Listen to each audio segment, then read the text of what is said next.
The SMME Council is not a federation or a forum. It's a round table for different small business organizations, 56 at the moment, and still growing. The council was established because the small business department does not have a council for small business, a council that will assist the minister in developing policy and in implementing programs. So small businesses came together and established their own council with the aim of doing what the council that the minister is supposed to establish would have done. The first policy is to draft a small business charter. In the G20 community, which includes the BRICS community, South Africa is the only country that doesn't have a small business charter. So this is why we are not going anywhere. We don't even know where we are, where we were, or where we're going. The charter will help us to know how many steps have we traveled to get to where. This is one. 2,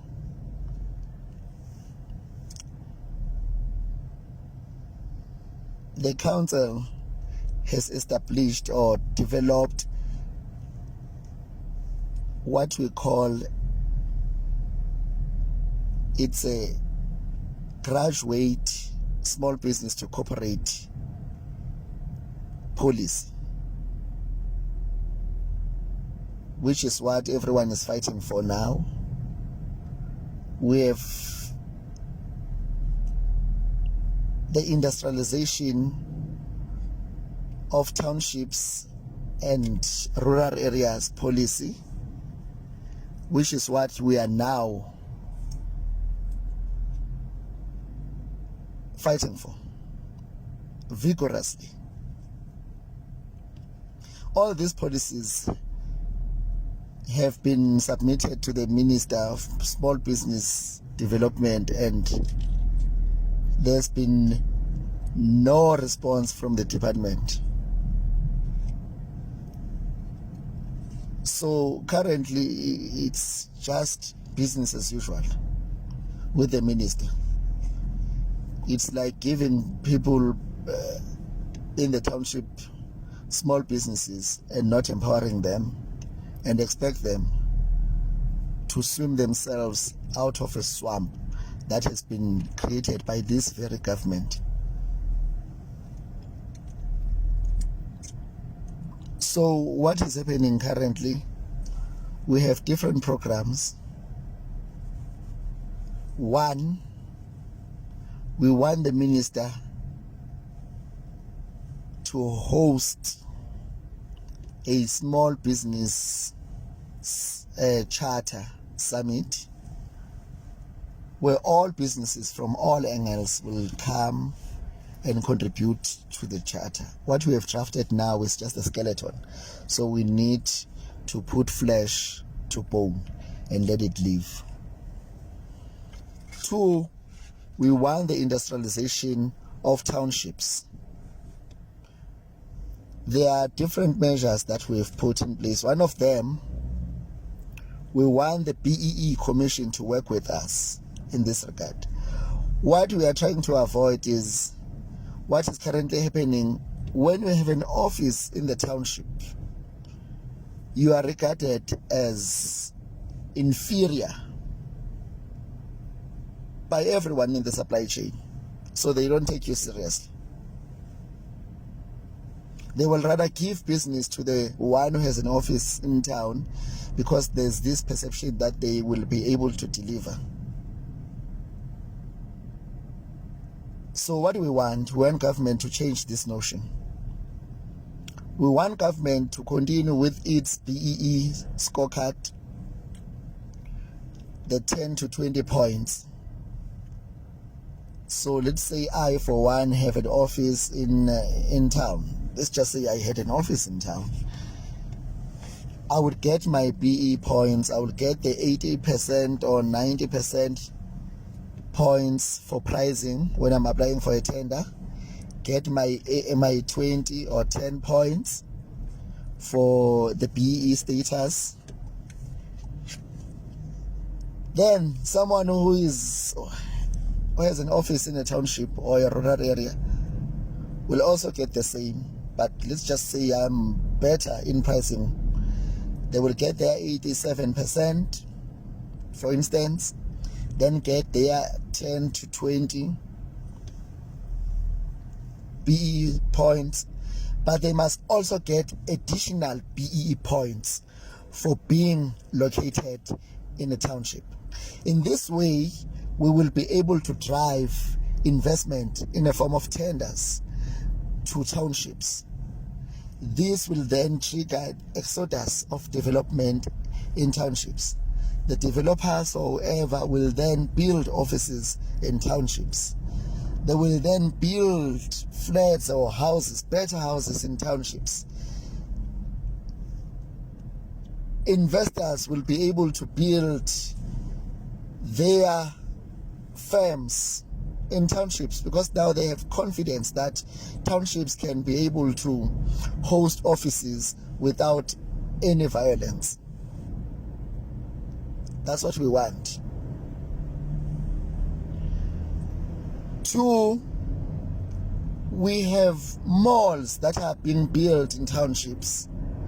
We have ShopRites and other retail companies that are investing in townships. But the owners do not reside in townships. So what these people do, they just collect money from us and take it to wherever they are. Take it to Stellenbosch.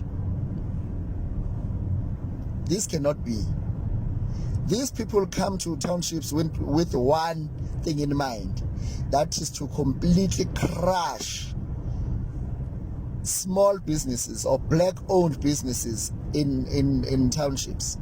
Because black people, their only hope of survival, their only hope of accessing markets, it's where they reside, in townships and in rural areas. So these people, they've just decided that they're going to monopolize business to white skin. They take these malls to townships, they collect money, and they force us to open offices in towns. In the morning you drive to town, your staff will have to take a taxi, follow you to town. You trade in town, you buy food, you bank, you do everything in town, buy airtime, whatever in town, and you come back to sleep at night in the township. You've done nothing for your livelihood. So this has to stop. It has to change. Clearly, government doesn't want to change it. And if government doesn't want to change it, only us can change this. We want all the all the malls in townships to give 30% of their equity to small businesses in the townships.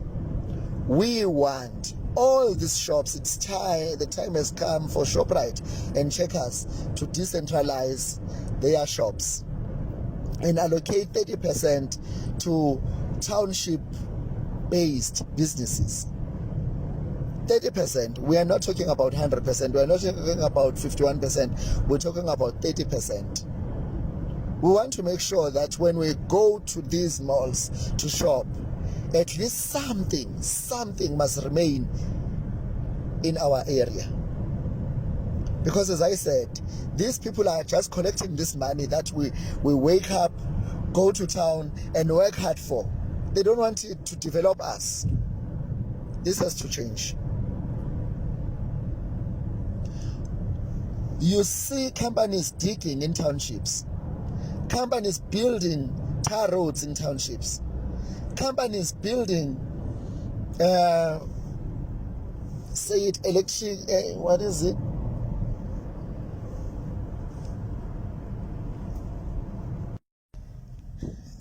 Eskom is building the electricity power sites in townships. As I said, people are digging, putting fiber. People are building tar roads. People are building everything in townships. But township-based small businesses are not benefiting. Right now in Vaal, we have an 8 billion rand project that is being built by a company that doesn't even reside in that area. So these companies have to give 30% to these small businesses. The small businesses have to benefit from projects that are taking place in their wards. It cannot be that government or whoever would invest in that ward, in the infrastructure development, and businesses that are based in that ward are not benefiting. It's unfair.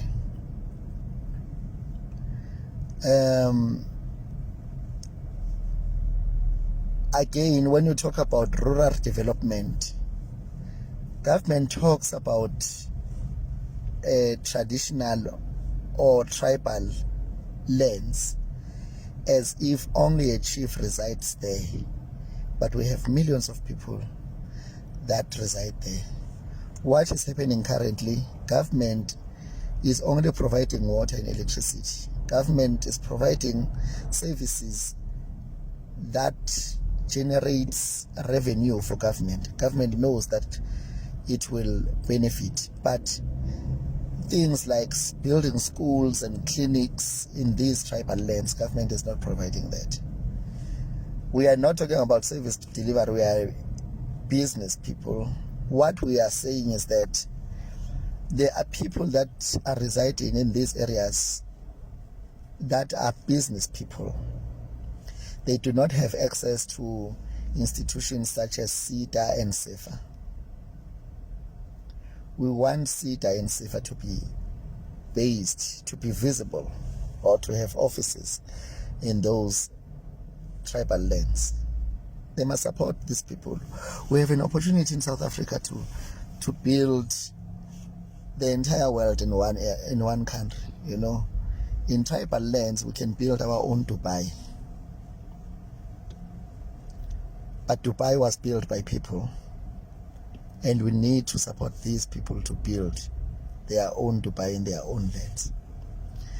We have a supply chain in government. Currently, you'll have one supply chain director or manager and one bids and contracts manager. That manager, the bids and contracts manager, when a tender goes out, you all bid for that tender, both corporate and small business. And you have to be evaluated as equals.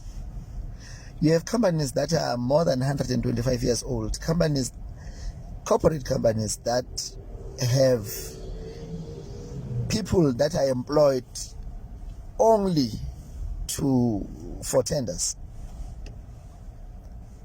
They have years and years of experience when it comes to compiling tenders, and those people are being put in the same bucket or basket with a 1-year-old or 2-year-old small business. It's unfair. What we want the policy that was proposed or that was adopted, that tenders that are 30 million rands and below must be awarded to small businesses. 30 million and below. We do not want to compete with corporate in these tenders. We must compete with ourselves and service those tenders ourselves. We want RFQs to be given only to SMMEs because they help us with cash flow. We cannot compete with big business, people that are making a minimum of 2 billion rands profit a term. Can't compete. I mean, we are fighting for 100,000. Not even 100,000, 10,000 rands. We also want what was proposed. People were being trained, but it has been cancelled. It was said that tenders that are above 30 million rands can be awarded to corporate business or corporate companies, but there must be two commissions. One commission must evaluate small business and the other commission must evaluate corporate company.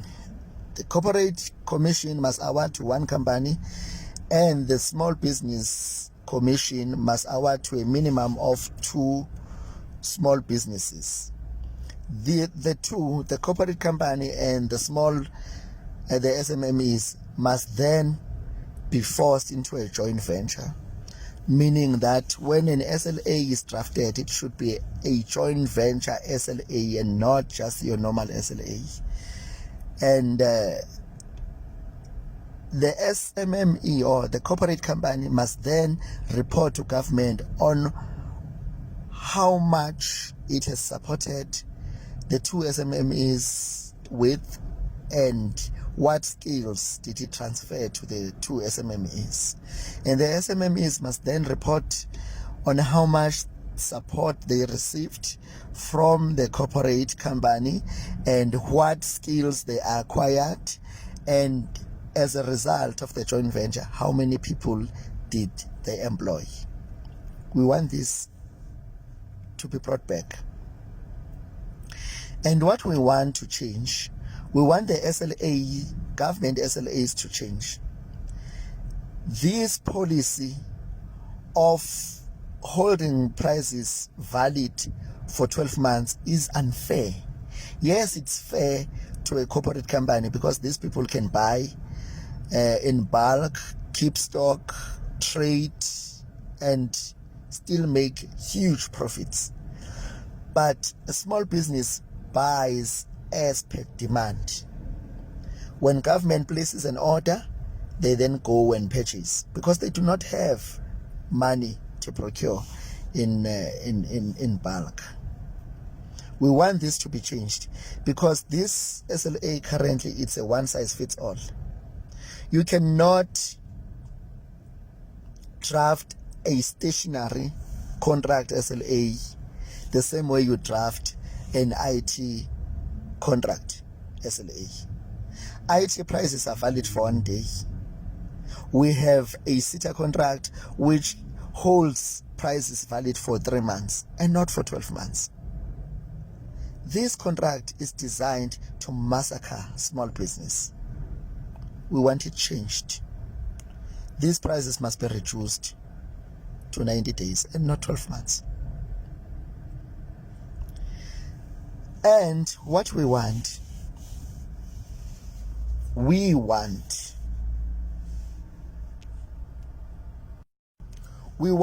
the BEE foreign investment policy to be changed. Currently, the 25% is benefiting the same people, which includes our very own president. What was proposed was that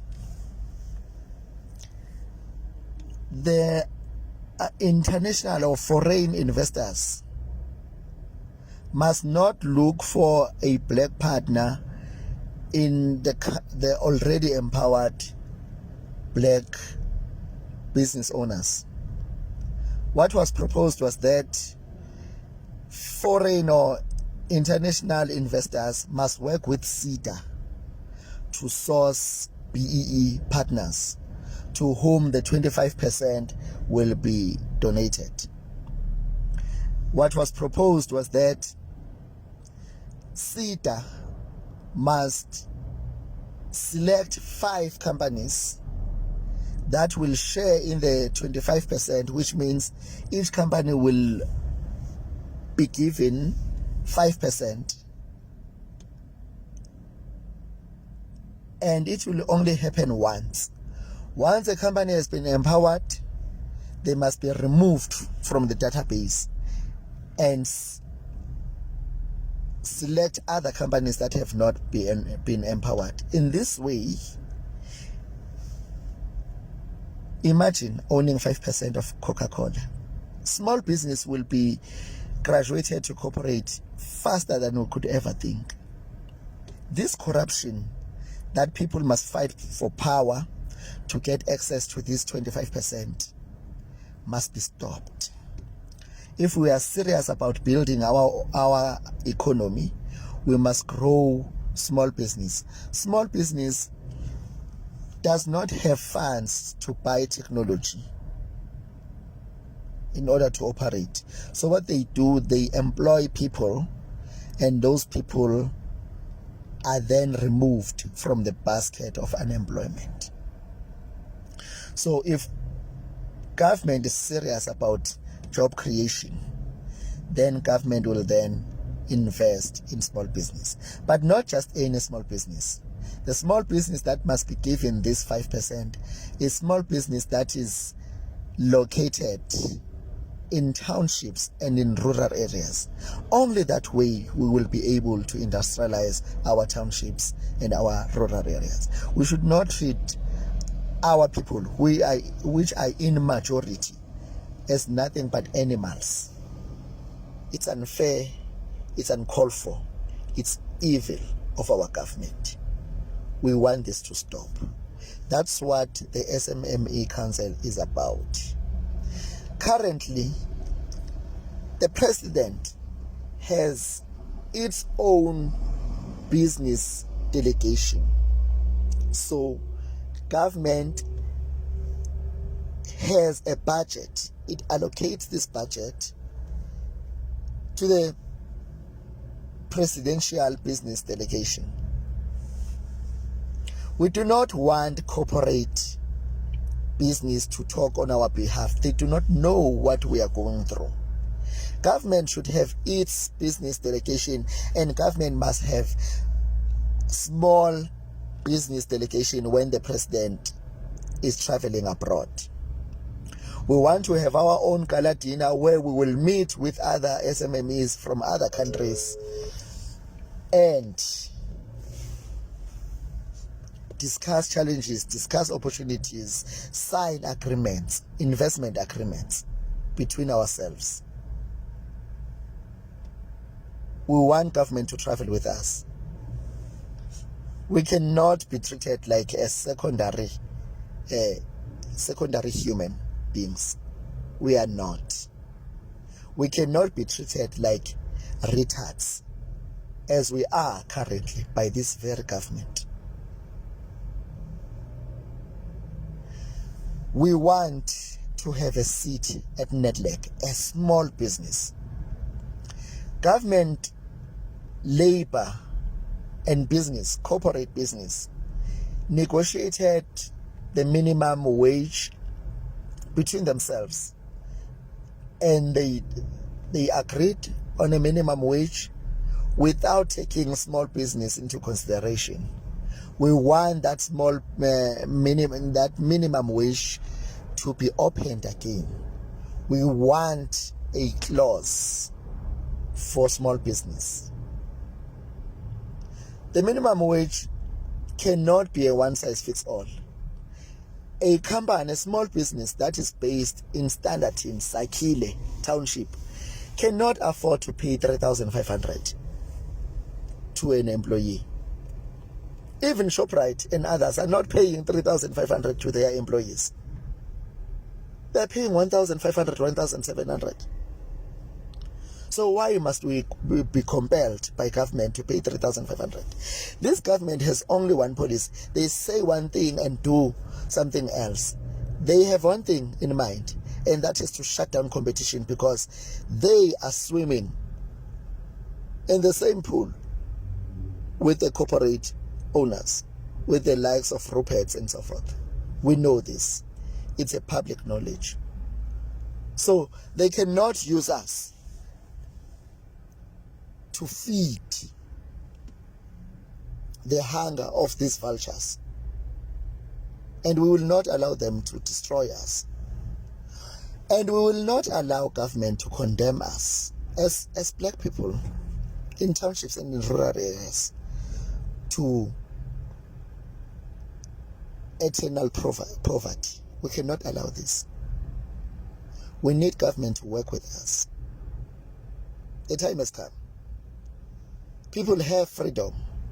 Most small business owners do not even know what is apartheid. They are told what is apartheid. They have a new struggle. We all have a new struggle. Our struggle to us is not even new, because we don't know what apartheid is. We have one struggle, and that is poverty. We need to eradicate poverty. We need support, government support.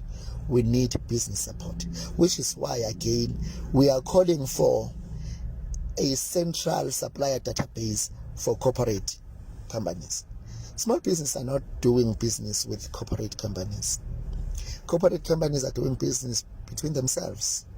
We want to be part of that. We want to have access to that market.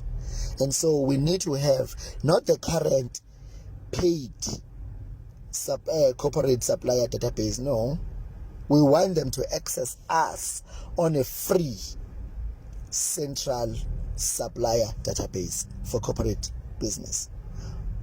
Not only for the JSE listed companies, but for any company that qualifies to be called a corporate company. That's what we want. That's what we are fighting for. And what we are doing as well, we are working on a lecture, an RET lecture. We want high school students or learners in townships and in rural areas to know what is radical economic transformation. We want university students to be taught about RET. Right now, it has been painted as a demon. It's not a demon. It is there to build our country, to industrialize our country, to create employment for them, and to empower them. Those that want to start their businesses, it will be easier for them to start their businesses at tertiary level. That's what RET is all about.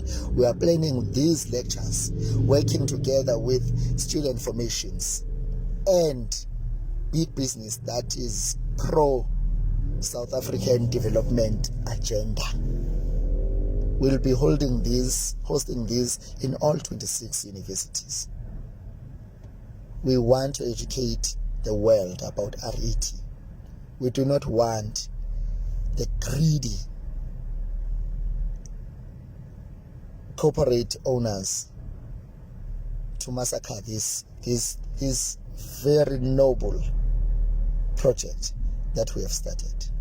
That's what we are all about.